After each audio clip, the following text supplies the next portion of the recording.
నా పేరు మొబల ఎస్తేరు రాణి. నేను ఒక అడ్వకేట్ ని. గాజు గ్లాసు గుర్తుపై నేను పోటీ చేస్తున్నాను. ఎందుకు చేస్తున్నాను అనే విషయాన్ని మీకు చెప్పాలని మీ మధ్యకు వచ్చాను. స్వాతంత్రం వచ్చి 77 సంవత్సరాలు అయిపోయింది. 17 మంది ముఖ్యమంత్రులు మన మధ్యన ముఖ్యమంత్రులుగా చేశారు. రాష్ట్రం విడిపోయిన తరువాత మన మొట్టమొదటి ముఖ్యమంత్రి గారు చంద్రబాబు నాయుడు గారు అయితే, రెండవ ముఖ్యమంత్రి వైఎస్ జగన్ గారు అయ్యారు. కానీ ఇక్కడ మీరు తెలుసుకోవాల్సింది ఒక విషయం ఉంది. ప్రతి సమస్య ఓటుతోనే ముడిపడి ఉంది. ఈ సమస్యను మనం తీర్చుకునే పరిస్థితిలో మాత్రం మనం లేము. యావత్తు భారతదేశంలో ఒక విషయము తెలియని పరిస్థితి మీకేమీ కాదు. ప్రతి నియోజకవర్గంలో మాల మాదిగలు లేని గ్రామం అంటూ లేదు. ఇక్కడ చెప్పాలంటే చరిత్ర రోజులు చాలవు. కానీ నేను ఎందుకు మాట్లాడుతున్నాను అనేది ఇప్పుడు మీకు పనికొచ్చే మాటలు మాత్రమే నేను మాట్లాడాలనుకుంటున్నాను. ఈ నియోజకవర్గాల్లో రాష్ట్రం విడిపోయిన తర్వాత మనకి 176 స్థానాలు ఉన్నాయి. ఈ 175 స్థానాలలో కేవలం ఎస్సీలకు కేటాయించిన సీట్లు దాదాపు 36 అనుకుంటా. 100కి 15 సీట్లు డాక్టర్ బిఆర్ అంబేద్కర్ రిజర్వేషన్ రాసి ఉన్నారు. దీనికి ముందు చిన్న మాటలు మీకు చెప్పాలి. ఈ భారతదేశంలో ప్రభుత్వాన్ని పరిపాలించింది ఇక్కడ బ్రిటిష్ గవర్నమెంట్. బ్రిటిష్ వారు కంటే ముందు ముస్లింలు పరిపాలించారు మన దేశాన్ని. ఆ తర్వాత క్రైస్తవులు వచ్చారు. క్రైస్తవులు రాబట్టే ఇక్కడ చర్చెస్ అనేవి వెలువడి మనం అందరూ హిందువులుగానే పుట్టాము, హిందూ దేశంలో పుట్టాము. కానీ క్రైస్తవం ఇచ్చిన గవర్నమెంట్ ఏదంటే బ్రిటిష్ గవర్నమెంట్. చర్చెస్ తో పాటు 1000 ఎకరాలు ఇచ్చింది. అనాథ ఆశ్రమాలు కట్టింది, వృద్ధుల ఆశ్రమాలు కట్టింది, కుష్ఠుల హాస్టల్ కట్టింది, బాలవాడి కట్టింది, ప్రతి విధవరాలకి హాస్టల్ కట్టింది. అవన్నీ కూడా బ్రిటిష్ గవర్నమెంట్ అన్ని వదిలేసి లక్షల ఎకరాలు ఈ దేశంలో వదిలేసి స్వార్థంగా ఏ సెంటు భూమి కూడా బ్రిటిష్ గవర్నమెంట్ తీసుకెళ్లేదు. ఆ క్రైస్తవ్యంతో ఇక్కడ క్రైస్తవంతో పాటు ఆస్తులు కూడా మిగిల్చి ఈ రోజు బ్రిటిష్ గవర్నమెంట్ వెళ్ళిపోయింది. ఈ రోజు కొంతమంది స్వార్థ పరులు మాత్రమే మాకు స్వాతంత్రం కావాలి అన్నారే తప్ప మిగిలిన ఇక్కడ అన్యాయం అయిపోయిన కులాలు మాత్రం అడగలేదు. వారి స్వార్థం కోసం మాకు స్వాతంత్రం కావాలి అన్నారు గాంధీ లాంటి వాళ్ళు. అయితే డాక్టర్ బిఆర్ అంబేద్కర్ గారు మీరు ఎదురుగుండా పెట్టుకున్నారు. మన ఇష్ట దైవం కాదని ఎవరు కాదంటే సరిపోరు. భారత రాజ్యాంగ నిర్మాత యావత్ భారత జాతికే జాతిరత్న. ఇక్కడ ఈ బ్రిటిష్ వారు ఒక ప్రశ్న వేశారు. దానికి ముందు చిన్న విషయం ఏంటంటే డాక్టర్ బిఆర్ అంబేద్కర్ మీకు తెలుసుంటే సంతోషం, తెలియని వారు గ్రహించాలని అడుగుతుంది. నేను చెప్తున్నాను, జాతిరత్న భారత జాతిపిత. ఈ రోజున చిన్నప్పుడు చదువుకునే రోజుల్లో అందరికీ తెలియాలి ఈ విషయము. ఎవరికి తెలిసినా తప్పు లేదు. చాలా మందికి చరిత్రలు తెలియక ఇష్టానుసారముగా ఈ రోజు మాట్లాడుతున్నారు. డాక్టర్ బిఆర్ అంబేద్కర్ లేకపోతే యావత్తు భారత జాతికి ఇవాళ స్వాతంత్రమే లేదు. స్వాతంత్రం ఇచ్చిన ఏకైక నాయకుడు మాత్రం డాక్టర్ బిఆర్ అంబేద్కర్. చిన్నప్పుడు చదువుకున్నప్పుడు ఆయన తన జీవితాన్ని మర్చిపోకుండా చదువుకున్న రోజుల్లో ఒక మాస్టర్ లెక్కలు చేస్తుంటే ఆ మాస్టర్ లెక్క తప్పు రాశారు. మాస్టర్ మీరు బయట కూర్చోబెట్టారు. ఈ రోజు మనం కుర్చీలో కూర్చుంటున్నాం, చొక్కాలు వేసుకుంటున్నాం, ప్యాంట్లు వేసుకుంటున్నాం, కారులో తిరుగుతున్నాం.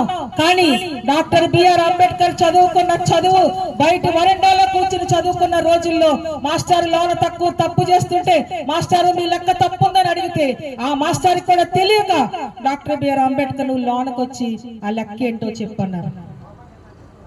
లెక్క చెప్పుతున్నప్పుడు బోర్డు వెనకాల కొంతమంది పెద్దవాళ్ళ భోజనాలు ఉన్నాయి.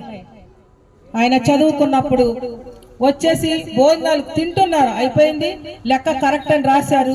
ఒక చెట్టు కింద కూర్చుని ఆయన అన్నం తింటుంటే ఈయన క్లాస్ రూమ్ లోకి వెళ్ళారని ఆయన గాలి తగిలి ఆ బోర్డు వెనకాల ఉన్న భోజనాలు మైలు అయిపోయినాయి అని ఆ ఎంగిలి మెతుకులు తీసుకొచ్చి డాక్టర్ బిఆర్ అంబేద్కర్ మొత్తం మీద కొట్టారు. తండ్రిని అడిగాడు, నువ్వు చదువుకో. అప్పుడు అందులో ఒక బ్రాహ్మణులే వచ్చి డాక్టర్ బిఆర్ అంబేద్కర్, ఈ రోజు డాక్టర్ బిఆర్ అంబేద్కర్ ఇంటి పేరు ఒక బ్రాహ్మణుడిది.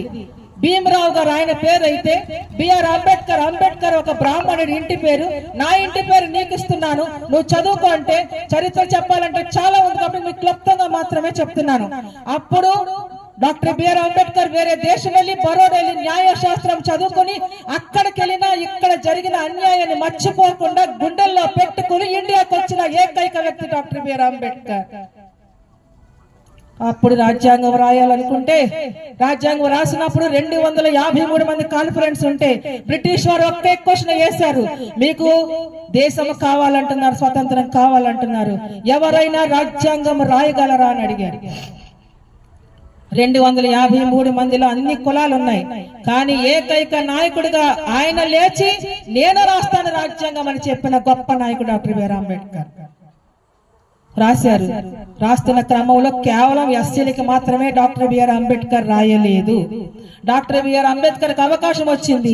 ఈ వేళ మనం చూస్తున్న చాతుర్య వర్ణ వ్యవస్థలో ఆర్యులు పండిత వృత్తి చేస్తే, వైశ్యులు వ్యాపారం చేస్తే, క్షత్రియులు పాలకులుగా చేస్తే 85% ఉన్న యావత్తు శూద్ర జాతి, ఇందులో కమ్మవారు ఉన్నారు, కాపువారు ఉన్నారు, రెడ్డివారు ఉన్నారు, సెట్టుబల్జీలు ఉన్నారు, కుమ్మర్లు ఉన్నారు, కమ్మర్లు ఉన్నారు, మాలలు ఉన్నారు, మాదిగలు ఉన్నారు. ఇందులో కేవలం డాక్టర్ బిఆర్ అంబేద్కర్ ఎస్సీ నాయకుడు కాదని చెప్పడానికి మాత్రం విషయం చెప్తున్నాను. అప్పుడు డాక్టర్ బిఆర్ అంబేద్కర్ ఈ శూద్రులు ఎవరికి, ఇప్పుడు ఎవరైతే మన చంద్రబాబు నాయుడు గారు ఉన్నారో, మన రెడ్డి గారు ఉన్నారో, వీళ్ళెవరికి ఆలయ ప్రవేశం లేదు.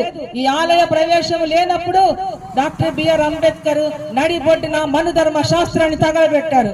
నువ్వెందుకు మనుధర్మ శాస్త్రాన్ని తగులబెట్టావు అని అంటే, యావత్తు శూద్ర జాతి 85% ఉండగా మేమందరం ఆలయ ప్రవేశం లేనప్పుడు మాకు ఈ మనుధర్మ శాస్త్రం ఎందుకంటే తగలబెట్టానంటే, అప్పటి నుండే శూద్రులో నుంచి అతి శూద్రులుగా ఈ మాల మాదిగలతో పాటు 59 కులాలను శూద్రుల నుంచి వేరు చేసి అతి శూద్రులుగా తీర్చిన సమాజమే ఈ ఇండియా.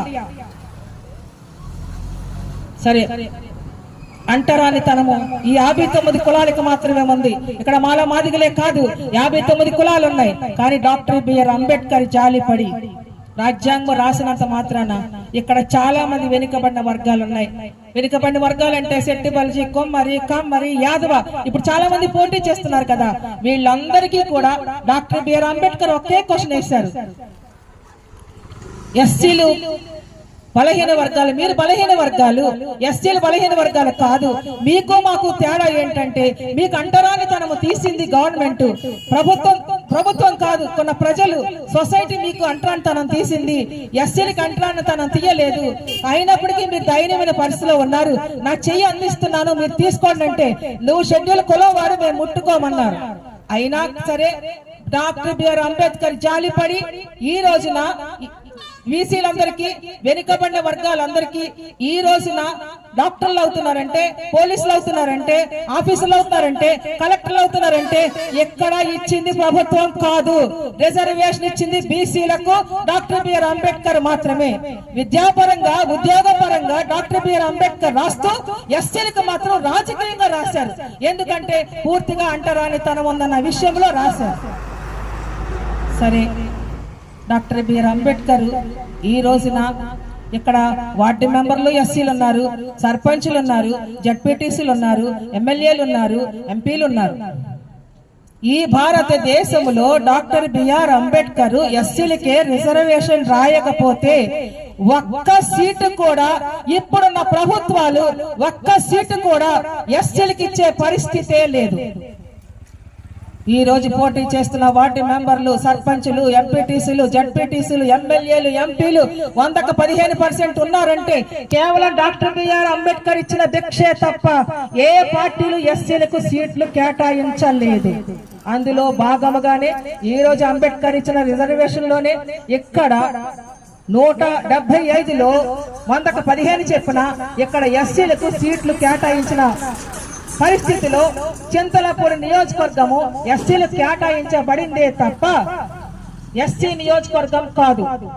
డాక్టర్ బిఆర్ అంబేద్కర్ ఎస్సీలకు రిజర్వేషన్ ఎందుకు పెట్టారంటే ఇక్కడ అన్ని వర్గాలు ఉన్నాయి, గొప్పవాళ్ళు ఉన్నారు, పేదవాళ్ళు ఉన్నారు, అన్ని కులాలు ఉన్నారు. కనీసం మీ ఎస్సీలైనా నిలబడి మేము సమాజ స్థాపన చేస్తాం అని మాకు ఒక అధికారం అంబేద్కర్ ఇచ్చారు. కనుక సమాజ స్థాపన కోసం మాత్రమే డాక్టర్ బిఆర్ అంబేద్కర్ ఎస్సీలకు రిజర్వేషన్ ఇవ్వడం జరిగింది. అయితే ఈ రోజున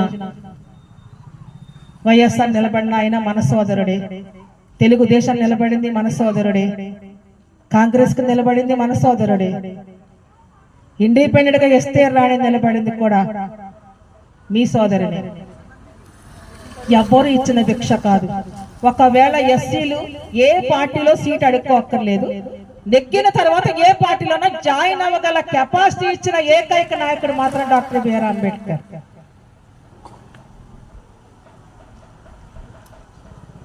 అయితే నీకు తర్వాత చెప్తాను చరిత్ర, ఇప్పుడు జరుగుతున్న చిన్న చరిత్ర మాత్రం మీకు చెప్తాను. ఈ రోజున డాక్టర్ బిఆర్ అంబేద్కర్ ఇచ్చిన భిక్ష పక్కన పెడితే మీరు ఖచ్చితంగా ఒక విషయం తెలుసుకోవాలి. రాష్ట్రం విడిపోయింది, ఈ రోజున ఎమ్మెల్యేలుగా ఉన్నారు. కాంగ్రెస్ నుంచి ఒక ఎమ్మెల్యే వచ్చారు, తెలుగుదేశం నుంచి ఒక ఎమ్మెల్యే వచ్చారు, వైఎస్ఆర్ నుంచి ఒక ఎమ్మెల్యే వచ్చారు. దీనికి ముందు మీకు ఒక విషయం చెప్తాను మేడం, మీరు ఎస్సీల గురించి మీరెంత అంటే గత 35 సంవత్సరాల నుంచి ఈ దళితుల కోసం మీకు ఎస్తేరాణి అంటే పేపర్లో తెలియకపోవచ్చు, ఎస్తేరాణి ఏం చేస్తుందో నేను ఇప్పుడు చెప్తున్నా. ఇక్కడ మాదిగల కోసం ఏం చేశానో చెప్తున్నాను. నేను కేవలం డాక్టర్ బిఆర్ అంబేద్కర్ ఆలోచన మేరకు నేను బహుజన్ సమాజ్ పార్టీలో 4 సార్లు నర్సాపూర్ డివిజన్ లో 1994లో నా పొలిటికల్ ఎంట్రీ, 4 సార్లు బహుజన్ సమాజ్ పార్టీ నుండి జనరల్ స్థానంలో మాత్రమే నేను ఎమ్మెల్యేగా పోటీ చేశాను. బాలియో గారు చనిపోయిన తర్వాత బహుజన్ సమాజ్ పార్టీ నుంచి నేను ఎంపీగా పోటీ చేశాను. దీనితో పాటు వర్గీకరణని ఎస్సీలను వేరు చేయటం కోసం కొన్ని ప్రభుత్వాలు మాదిగలను వేరు చేస్తుంటే ఖచ్చితంగా మాదిగలు విడిపోకూడదు. ఎందుకంటే 59 కులాలకి డాక్టర్ బిఆర్ అంబేద్కర్ రిజర్వేషన్ రాశాడు, కానీ మాదిగలకు రాయలేదు. కనుక వీళ్ళందరూ కలిసి ఉండాలని ఉద్యమం చేసినప్పుడు తెలుగుదేశం గవర్నమెంట్ లో నన్ను పివి రావు గారిని ముక్కు పగలగొట్టి నా చేతులు నా కాళ్ళు పగలగొట్టి రక్తాలు కారిపోతుంటే జనాన్ని చూస్తే ఉమ్మడి రిజర్వేషన్ కోసం ఈ దళితులు మాదిగలు విడిపోకూడదని లాఠీ దెబ్బలు తిన్నా కొట్టుకున్నా లక్షల మంది గుర్రాలు తొక్కిచ్చి కొడుతుంటే వాళ్ళందరినీ తీసుకెళ్లి హాస్పిటల్లో జాయిన్ చేసి నా కళ్ళతో నేను చూసి దళితులు విడిపోకూడదని ఆ రోజు లాఠీ చార్జిని పోలీస్ స్టేషన్ వరకు వెళ్ళిన నేను వర్గీకరణ రాకూడదు, వస్తే మాదిగలు విడిపోతారని చెప్పి వర్గీకరణ రద్దు చేసిన వాళ్ళలో నేను ఒక వ్యక్తిని. ఎందుకు తెలుసా? ఈ రోజు చూడండి, మాదిగలు మాత్రం కలిసి ఉండకూడదు. బీజేపీ, తెలుగుదేశం, జనసేన, తెలుగు కాంగ్రెస్ ఇలాందరూ కలిసి ఉండొచ్చు, కానీ ఈ రోజున మాదిగలు కలిసి ఉండే పరిస్థితి లేదు. ఇక్కడ చింతలపూడి నియోజకవర్గంలో 2,72,000 ఓట్లుంటే కేవలం దళిత క్రైస్తవులు 1,00,000 ఓట్లున్నాయి. వాళ్ళ మాదిగల ఇంకోటి అని చెప్పట్లా, కేవలం మాదిగలు క్రైస్తవులు కలిపి 1,00,000 ఓట్లుంటే ఎస్టీలు 25,000 ఉంటే 2,72,000 1,25,000 తీసివేస్తే 1,40,000 మంది అన్ని కులాలు ఉన్నాయి. ఇక్కడ ఏ కులానికి న్యాయం జరిగింది? ఏ కులానికి న్యాయం జరిగింది? అన్ని కులాలలో పేదలందరూ భయంకర పరిస్థితిలో ఉన్నారు. ఇల్లు లేవు, లోన్స్ లేవు, ఎక్కడ చూసినా ఇల్లు సంఘంలోనే ఆగిపోయినాయి. ఇక రహస్యం చెప్తే అన్ని వర్గాలకు న్యాయం జరగకపోగా ఇక్కడ ఎస్సీ కార్పొరేషన్ ఆయన భిక్షతో వస్తే ఈ రోజున ఈ గవర్నమెంట్ ఎస్సీ కార్పొరేషన్ రద్దు చేసి క్రైస్తవులకు వచ్చే నిధులన్నీ తీసేసి ఈ డబ్బులన్నీ తీసుకు అందరికీ పంచుతున్నారే తప్ప కేవలం ఎస్సీలు అన్యాయం అయిపోతుంటే ఎవరు పట్టించుకునే ప్రభుత్వం ఇక్కడ లేదు. నేను ఎస్సీల గురించే మాట్లాడట్లా, ఎస్సీలు అందరికీ పని చేయగలరు. అంబేద్కర్ ఎలాగా రాజ్యాంగం రాసి యావత్తు భారత జాతికి రక్షణ కలిగించారో అలాగే ఎస్సీ నియోజకవర్గంలో కూడా ఎవరైతే నిలబెడతారో అన్ని వర్గాలకి పని చేయమని, న్యాయం చేయమని, సమాజ నిర్మాణం స్థాపించమని చెప్పిన ఏకైక నాయకుడు డాక్టర్ బిఆర్ అంబేద్కర్. కళ్ళు తెరవండి, చేతులు కట్టుకోవాల్సిన అవసరం లేదండి. మనం పులిలను తప్ప గొర్రెలను కాదు. హక్కు హక్కుల భిక్షమెత్తితే రావు, పోరాటం చేస్తే వస్తాయి. మీ పోరాటంలో నేనున్నాను. మీరు అనుకుంటున్నారేమో మరి కొద్ది రోజుల్లో ఎన్నికలు రాబోతున్నాయి. మిమ్మల్ని ఎవరిని చెప్తున్నాను, ఏ ఎమ్మెల్యేని నేను వ్యతిరేకించట్లేదు. కానీ ఇక్కడున్న సోదరులు కాంగ్రెస్ ఎమ్మెల్యే వచ్చాడు, తెలుగుదేశం ఎమ్మెల్యే వచ్చింది, వైఎస్ఆర్ వచ్చింది. మీరే అంటున్నారు వైఎస్ఆర్ లో పోటీ చేస్తున్నాడు, ఎమ్మెల్యే అన్నాడు, మాకేమీ చేయలేదన్న మీరు ఇప్పుడు వైఎస్ఆర్ లో ఇంకొక బలీజగర్ వస్తున్నారు.